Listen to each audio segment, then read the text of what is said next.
Well, boys and girls, in the last episode, you remember that the Fly Girls and the Fly Boys learned their way around the faceplate of the age-old ADF.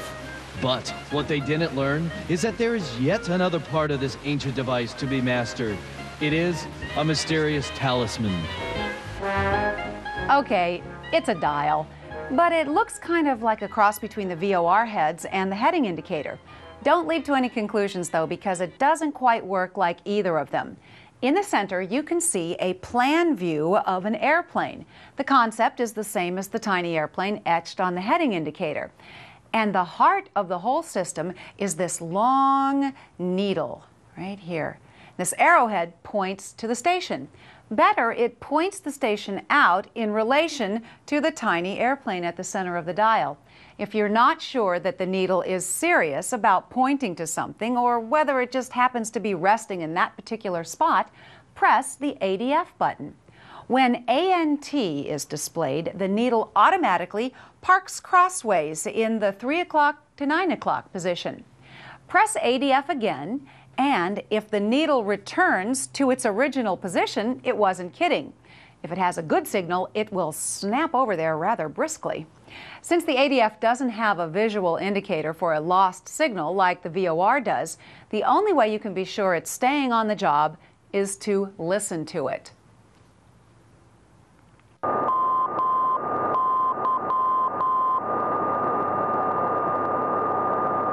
This isn't as annoying as it sounds. After checking the ID, turn down the volume until you can just hear it. You'll barely be aware of the background sound, but if it stops abruptly, you'll be aware of the change. Okay, now ignore the numbers around the edge for the moment. If the needle points halfway between the nose and the right wing of the tiny airplane, then you can just bet the station is out there, halfway between the nose and the right wing of the Skyhawk you're sitting in. You could think of it as someone sitting in the passenger seat telling you where things are by extending an arm and pointing to them. And isn't that what we promised you in the beginning?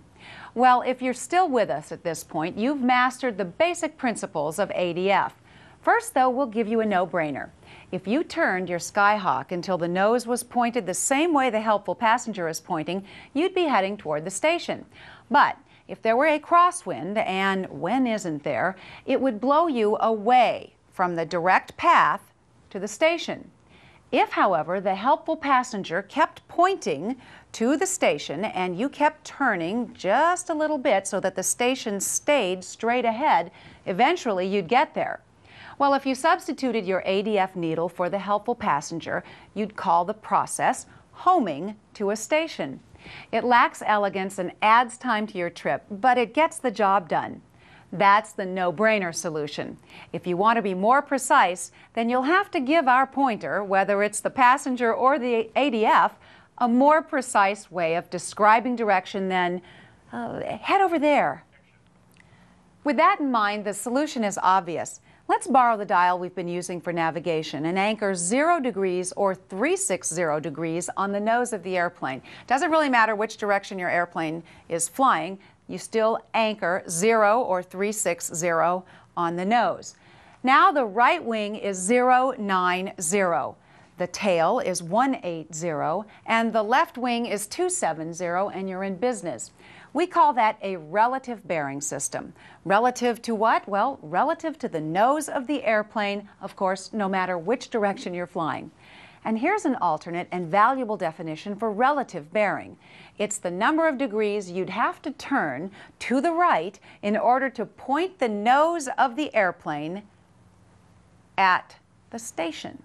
Of course, that's awkward for things on the left side of the airplane, and in practice, you really wouldn't want to do it that way. So trust me, always remember that the relative bearing is the number of degrees you have to turn to the right in order to point the nose of the airplane at the station. If you think of it that way, you'll thank me for all the messy negative numbers you'll avoid when you're working out the mathematical solutions.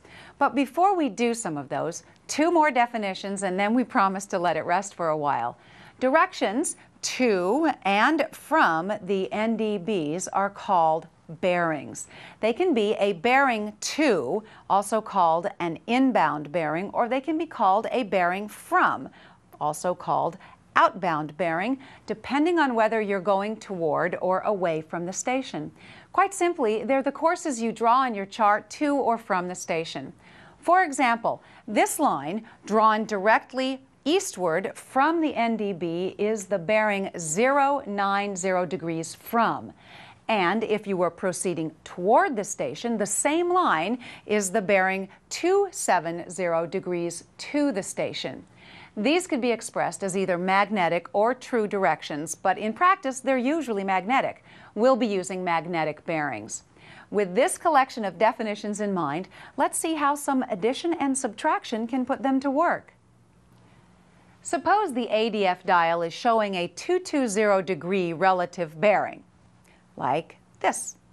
And you've got the heading indicator nailed on 270 degrees magnetic.